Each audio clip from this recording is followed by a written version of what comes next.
Gwranda. So ti'n hoffi fi, a sa'n hoffi ti chwaith. Gallwn ni mynd gyda cataracts gweld ein bod ni'n achosi problemau ein gilydd, ti'n mo? Ond mae rhaid i ni dechrau derbyn ein gilydd. Mae gyda ni llwybr mawr o fywyd i deithio o'n blaenau, yn dos? Llaeth popeth o'i le. Dwi dal i droelli'r cwestiwn hynna yn fy meddwl i. Fel gwleidyddwr allai sefyll yma a beio ti, a gallu ti beio fi, ac byddwn ni mewn mwy o fes nag o'n i ar y cychwyn. Ond mae rhaid i ni dechrau derbyn yn gilydd.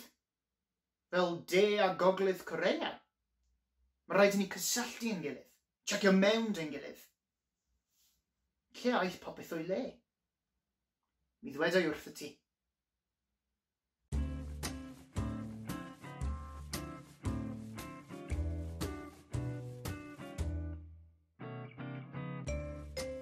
Chwedl dy hanes di yw dy fod i'n rhan o blentyndod ac nid fel oedolyn.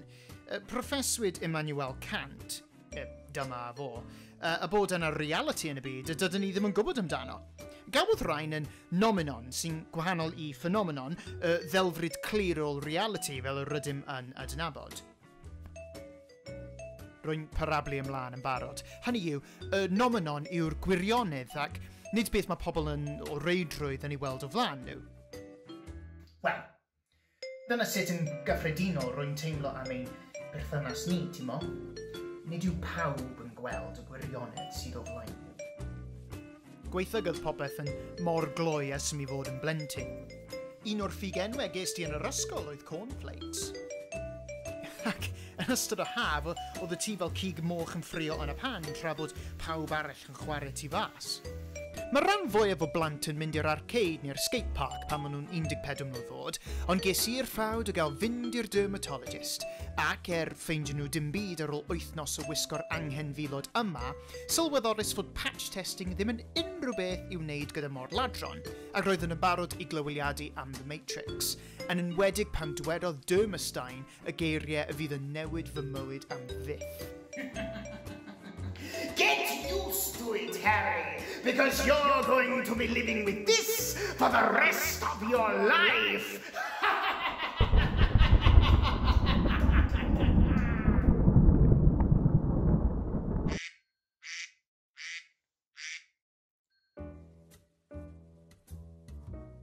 Ond fel dywedodd Robert Frost, the only way around is through.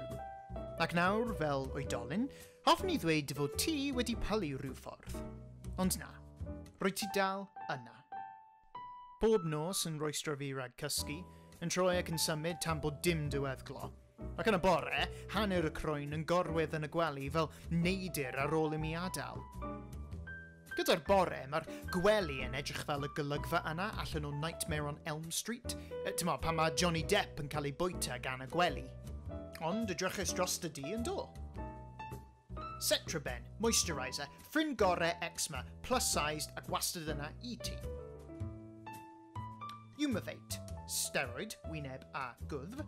Hydrocortisone, mild steroid, i'r wyneb yn bennaf. Ac yna Betnavate, major steroid, stealth mode yn bennaf. Ac yna cocktail o vitamin D, zinc ac antihistamines, one a day as needed. Pob un yn nhw yn gast o ffrindiau allan o'r American High School film. Ond fel oedolyn eiddfed, roeddes i routine i ti yn do. Nes i bron anghofio, trio ni fisgo paste bandages yn do. Ond edrychus i mwy fel Boris Karloff nag unrhyw beth arall. Ac yna, menig i bopeth a phopeth i fenig, yn edrych fel y maffia. Sdim alergydd gen ti, ond mae popeth yn weithygwr.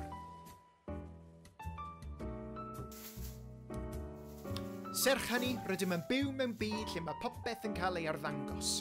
Rwy'n ysgoi unrhyw beth gyda croen yn y teitl.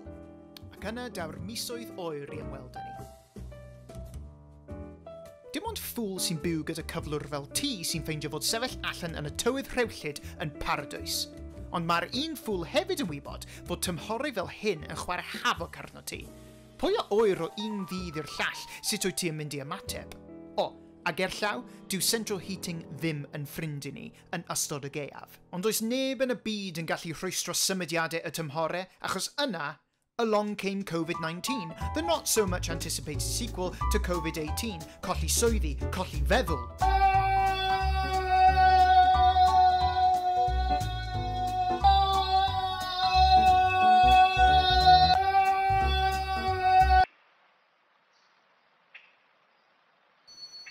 Mae'r straen yn cynyddu. Rwyf wedi gwrando i bob un awyrgylch o'r goedwig glaw sydd allan yna, ond bydd gorfod teithio o gwmpas y cylchred crafu unwaith eto. Ie, clywys di'n iawn. Y cylched crafu. So beth yw'r cylchred crafu? Gad i mi ddangos yn union beth ydw i'n meddwl. Mae'r cylchred crafu yn gylch ddieddlig iawn sy'n cychwyn gyda straen oherwydd gwaith, ymgylchedd, gres ac yn y blaen. Felly, rwy'n crafu, sy'n golygu wedyn mae o'n lludiog sy'n gwneud i mi crafu hyd yn oed yn fwy, sydd wedyn yn golygu bod fy nghrwyni yn wael, sydd eto yn fy nghrwyni o dan straen eto, ac wrth gwrs bydd y cylchred jyst yn cychwyn eto oherwydd y straen. Swnio'n syml? Mae'r byd yn newid. Trwy'r amser. Rwyt ti'n newid gyda fo. Ac mae'n anodd dal fyny. Felly, i le ydyn ni'n mynd o fan hyn, Rydyn ni ddim yn mynd i ddiflannu. Dyn ni'n perthyn yn gilydd fel Laurel and Hardy neu Bill a Hillary. Ti'n meddwl allan ni gwneud i weithio? Y ffordd dwi'n gweld yw fel hyn, felly, os wyt ti'n derbyn fi, na i derbyn ti, ac yna, allan ni dechrau goroesi. Falle nid y gelyn wyt ti, falle ti'n rhan ohonau fel anifal anwes hyll neu rhywbeth. Un dyn ni'n cofleidio ac yn caru mewn ffordd od. Ond dyna sut rydym ni yn mynd i oroesi.